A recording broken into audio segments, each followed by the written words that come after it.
So it's a very interesting time in gaming, and I've kind of covered this before previously. The other day I was talking about how it was the 5-year anniversary of the launch of the Xbox Series X and S.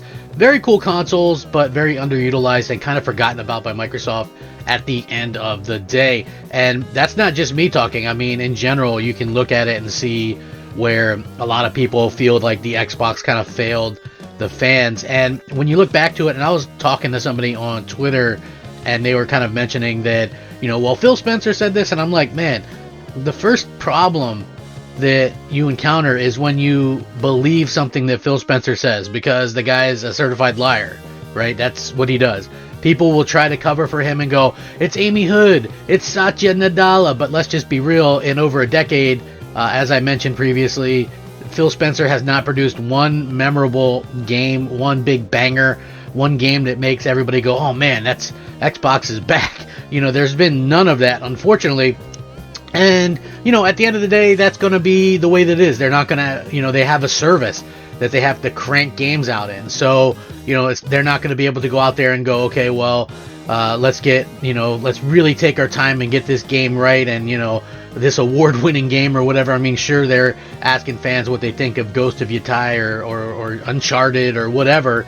But at the end of the day, they're never going to have that talent because they don't cultivate the talent, right? If you look at Xbox, the leadership that they have on their studios, like who's running Coalition right now, right? Who's running Halo Studios, right? Like they're nobodies because the people that were significant and the talented people left. Even when it comes to like, Bethesda, Pete Hines left, so there's not very much in terms of like known leadership running these studios anymore. And so when you look at it, it's kind of strange to see how things are coming about. But the interesting part is here, Phil Spencer gets proven wrong yet again, because it is the 5th birthday of the PlayStation 5. And even though people talk about the end of consoles and things like that, PS5 is actually slightly ahead of the PS4. And of course we know the Switch 2 is actually far ahead of the original Switch. So PS5 has cleared 84 million units. And, again, depending on what's going on, they actually think that it's going to do well and be around for even longer. So here's the interesting thing. The PS5 sold 3.9 million units during the 3-month period. So during a 3-month period, they sold 3.9 million units, which is likely over 2 million more units than the Xbox sold for the entire year so far. Think about that. PS5 remains virtually neck and neck with its predecessor, the PlayStation 4, despite initial stock shortages due to COVID-19 and a significant price difference. The PS5 increased in price over a year to $550, while the PS4 retailed for $299 at this stage. In its current fiscal year ending March 31st, 2025, Sony expects to sell around 15 million PS5 consoles, which would see PS4 pull slightly ahead since it managed 17.8 million during the same period. However, PS5 is expected to benefit the most from the release of GTA 6 in the next business year. PlayStation 4 went on to sell 117 million units, which is Sony's second best selling console behind the PS2, which is allegedly at 160, which that came out of nowhere. I mean, everybody was like, it's 155, and then all of a sudden the Switch comes creeping up and they're like, no, we really sold 160. I mean, I'm not so sure that I necessarily believe the 160 number. But anyway, Japanese games industry consultant firm Katan Games said life is good if you have a competitor that is not really focusing on hardware anymore and has given up exclusive games to start selling them on your platform. Sony is now clearly dominating the high fidelity console gaming space, and just watch what happens with their numbers once GTA 6 is out, which is something that I've been saying for a little while now. Like nobody's gonna rush out and buy an Xbox. And I know that there's some deluded Xbox fans that believe that for some reason that Microsoft is secretly going to release Xbox Magnus with the launch of GTA 6, and it's going to be a megaton because everybody's going to run out and buy a $1,200 Xbox branded PC to play GTA 6, right? Why would they do that when they could just spend $400, $450 and get a PlayStation 5 and play it? I mean, nobody's really made this kind of distinction to me yet. Like I've yet to hear any really good reasoning.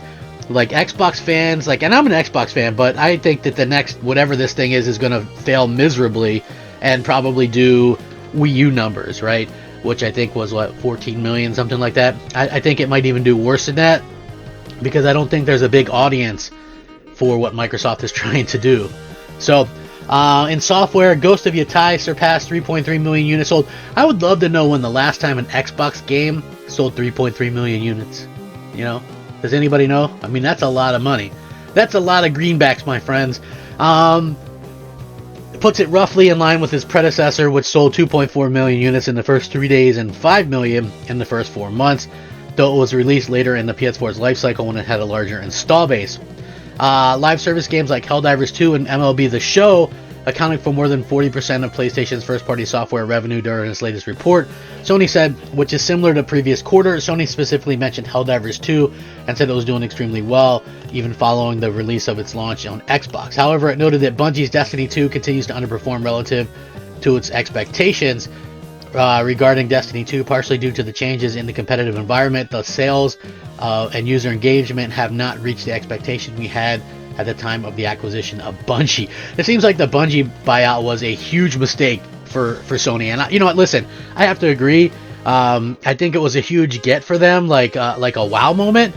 But you know, once all that kind of wore off, and we see that Xbox is putting everything on PlayStation anyway, did that really matter much? I think that's probably more in line with the issue. It's like they have this company and they're not really sure what to do with it. They thought, okay, well, we're going to attack the games as a service thing, and that didn't really go over too well, to be honest with you, because games as a service is kind of hit or miss. Well, it's definitely hit or miss.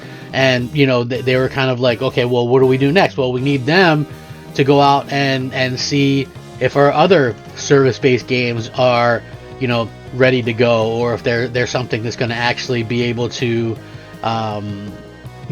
do anything important in the future. So it's interesting the way that this all kinds of turned out. But Sony chief financial officer said she expects Bungie's delayed service shooter Marathon to release by end of March 2026.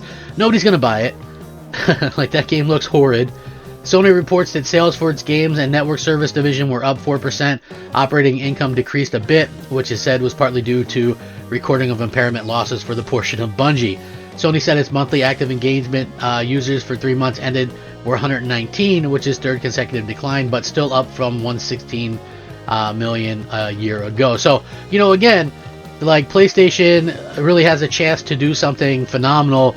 Like, nobody's looking at Xbox and going, I'm going to get an Xbox to play GTA, because they keep raising the price. And in most places, you can't even find an Xbox. So, obviously, PlayStation's going to see a tremendous bump from people looking to kind of get up. And what it really does is prove that, Phil Spencer's wrong. And I said this, like, specifically about, like, the next generation situation. But think about it.